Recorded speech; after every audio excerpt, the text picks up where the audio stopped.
200 தொகுதியும் வெல்வோம். அது நடக்காதுன்னு தமிழக முதலமைச்சருக்கும் தெரியும். ஏன்னா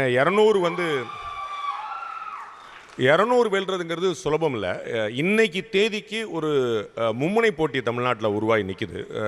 திரு விஜய் அவர்கள் ஸ்லோவாக தன்னுடைய உயரத்தை அதிகரிச்சுக்கிட்டே போகிறாரு. பாஜக அதிமுக கூட்டணி வந்து ரொம்ப இன்டாக்டாக இருக்குது. ரெண்டு பேருமே ப்ராக்டிக்கலாக புரிஞ்சு இணைஞ்சிருக்கிறாங்க. அது வந்து ஒரு கம்பல்சன் இல்லை, ஒரு கன்விக்ஷனால் ஏற்பட்ட அலையன்ஸ். அது வந்து ரொம்ப தெளிவாக இப்போ எனக்கு நீ வேணும் உனக்கு நான் வேணும் வந்திருக்காங்க. அதனால் அது ரொம்ப க்ளீனாக இருக்குது. அதனால் மும்முனை போட்டி இருக்கும்போது எந்த உத்தரவாதம் சொல்ல முடியாது. அது திமுக கவர்மெண்ட்டுக்கே தெரியும். காங்கிரஸ் கட்சி வந்து 117 சீட்டில் ஃபோக்கஸ் பண்ணுவோம் அப்படின்னு சொல்லியிருக்காங்க. 117ங்கிற நம்பர் வந்து ரொம்ப சிக்னிஃபிகண்ட். அது half of the tally. So அதை ஃபோக்கஸ் பண்ணோன்னா நாங்கள் 25 சீட்டுக்கு செட்டில் ஆகிற ஆள் இல்லைன்னு அர்த்தம்.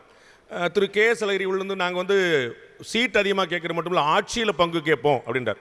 இதெல்லாம் ஒரு 3 வருஷம் முன்னாடி பேசியிருப்பாங்களாங்கிறதையும் நீங்கள் பார்க்கணும். ஸோ உங்களுக்கு புரியுங்களா? அது பேச மாட்டாங்க. இப்போ ஏன் பேசுகிறாங்க அப்படின்னா ஆப்ஷன் இருக்குது. ஏடிஎம்கே பிஜேபி சேர்ந்துருக்கும் போது எந்த கட்சிக்குமே ஆப்ஷன் இல்லை. இப்போ விஜய்னு ஒரு கட்சி வந்த பிறகு பாருங்கள் எங்களுக்கு அங்கே கதவு திறந்திருக்கு அப்படின்னு சொல்லலாம். ஸோ எல்லாருமே டிமாண்ட் அதிகரிப்பாங்க. 2 கம்யூனிஸ்ட்டு, மதிமுக, விடுதலை சிறுத்தைகள், காங்கிரஸ், இவங்க யாருமே 2021 எவ்வளோ சீட் வாங்கினாங்களோ அந்த சீட்டுக்கு செட்டில் ஆக மாட்டாங்க.